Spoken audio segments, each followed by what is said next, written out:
Assalamualaikum warahmatullahi wabarakatuh. Perkenalkan, nama saya Nazma Fitria. Saya dari Program Studi Sistem Informasi Belanda Plus Universitas Pembangunan Jaya.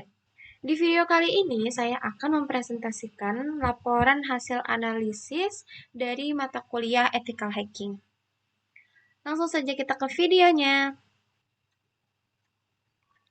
Oke, baik. Jadi di sini saya akan menganalisis dari kasus yaitu perusahaan teknologi XYZ baru-baru ini menerima email mencurigakan yang diduga sebagai percobaan phishing yang menargetkan karyawan bagian keuangan. Nah, manajemen itu khawatir bahwa serangan ini bukanlah insiden tunggal. Nah, tetapi bagian dari serangan terstruktur yang lebih besar. Nah, sebagai seorang ethical hacker yang ditunjuk untuk membantu perusahaan XYZ, tugas saya di sini yaitu melakukan tahapan pengumpulan informasi awal, reconnaissance secara pasif dan aktif untuk memetakan profil resiko dan potensi ancaman terhadap perusahaan tersebut.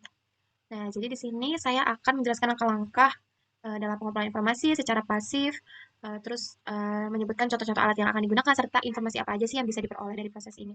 Terus jika saya memutuskan untuk pengumpulan informasi secara aktif, saya akan menjelaskan prosedur yang benar agar kegiatan tetap sesuai dengan hukum dan juga etika profesi etika hacker. Terus saya juga akan mengidentifikasi kerentanan dan juga kelemahan umum yang bisa aja ditemukan pada proses refinance ini, baik pasif maupun aktif, dan saya akan menjelaskan potensi dampak serangan jika kelemahan tersebut berhasil dieksploitasi. Terus selanjutnya saya akan memberikan rekomendasi berupa langkah mitigasi atau pengamanan yang secepatnya harus dilakukan oleh perusahaan XYZ buat mencegah dampak negatif dari informasi yang berhasil dikumpulkan.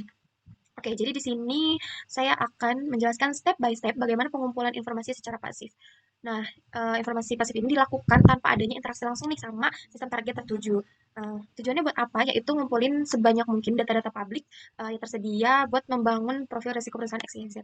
Nah, step utamanya yaitu ada analisis domain atau dan juga DNS, ada juga fingerprinting teknologi, ada open source intelligence, dan juga analisis email dan metadata serta informasi yang bisa diperoleh.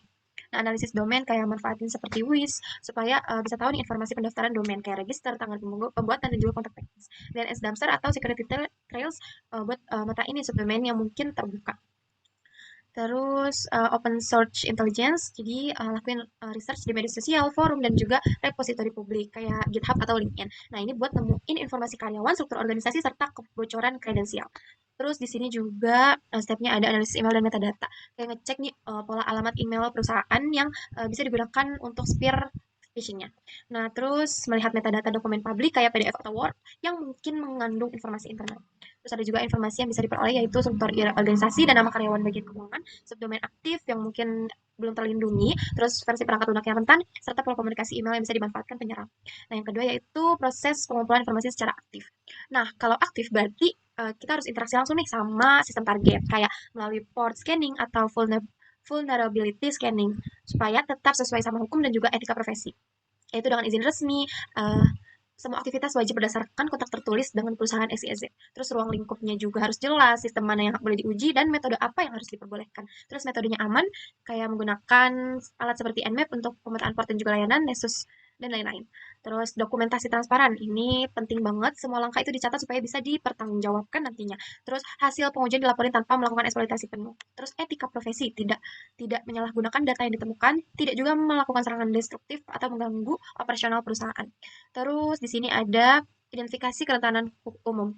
Nah, dalam tahap ini, baik mode pasif maupun mode aktif, beberapa kelemahan umum yang bisa ditemukan yaitu subdomain terbuka dan tidak terproteksi, terus versi perangkat lunak usang, informasi karyawan di media sosial.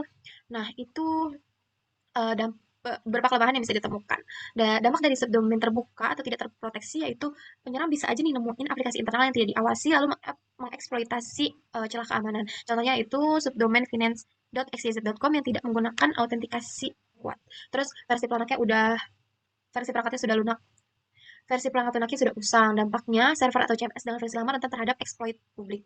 Contohnya itu web server apa sih? Versi lama yang memiliki celah remote code execution. Terus informasi karyawan ada di media sosial. Dampaknya itu penyerang bisa lakuin social engineering atau spear phishing dengan menargetkan individu tertentu, terutama bagian keuangan tadi. Terus contohnya akun LinkedIn karyawan bagian keuangan yang mempublikasikan email kerja. Terus di sini ada rekomendasi mitigasi awal. Nah, supaya apa nih? Supaya perusahaan XYZ dapat dengan cepat mengurangi resiko dari informasi yang berhasil dikumpulkan. Nah, step mitigasinya berikut perlu dilakukan, yaitu penguatan keamanan email, ada juga pengelolaan subdomain dan server, manajemen informasi publik, dan juga monitoring dan logging. Jadi, penguatan keamanan email ini bisa dengan implementasi SPF, DKIM di March untuk mencegah spoofing. Terus edukasi nih para karyawan supaya eh, tahu tentang cara mengenali phishing. Terus pengelolaan subdomain dan juga server. Nah, audit rutin terhadap subdomain aktif, menutup layanan yang tidak digunakan, patch dan update perangkat lunak secara berkala. Terus manajemen informasi publik, jadi melakukan kebijakan security awareness agar karyawan ini tidak membagikan informasi apapun di medsosnya, di LinkedIn-nya atau di Instagram-nya, informasi sensitif tentang perusahaan. Terus menghapus metadata sensitif dari dokumen publik. Terus monitoring dan logging yaitu memanfaatkan security information dan event management untuk deteksi nih aktivitas apa aja sih yang mencurigakan. Terus ada testing, simulasi serangan phishing secara berkala untuk menguji kesiapan karyawan. Oke, kesimpulannya yaitu tahap reconnaissance baik yang mode pasif maupun mode aktif memberikan gambaran atau visualisasi awal mengenai profil resiko si perusahaan XYZ. Nah, dari hasil analisis yang saya lakukan bisa dilihat bahwa ancaman phishing bisa jadi bagian dari serangan yang lebih besar lagi dengan dengan si penyerang memanfaatkan informasi publik. Terus kelemahan teknis dan juga kelalaian para karyawan yang tidak teredukasi. Nah, oleh sebab itu perusahaan harus cepat, harus gesit memperkuat sistem email, melakukan patching, serta meningkatkan kesadaran keamanan karyawan dengan memberikan mereka edukasi. Selesai. Baik, mungkin sekian dari hasil laporan analisis saya. Kurang lebihnya mohon maaf. Wassalamualaikum warahmatullahi wabarakatuh. Thank you for watching. Bye.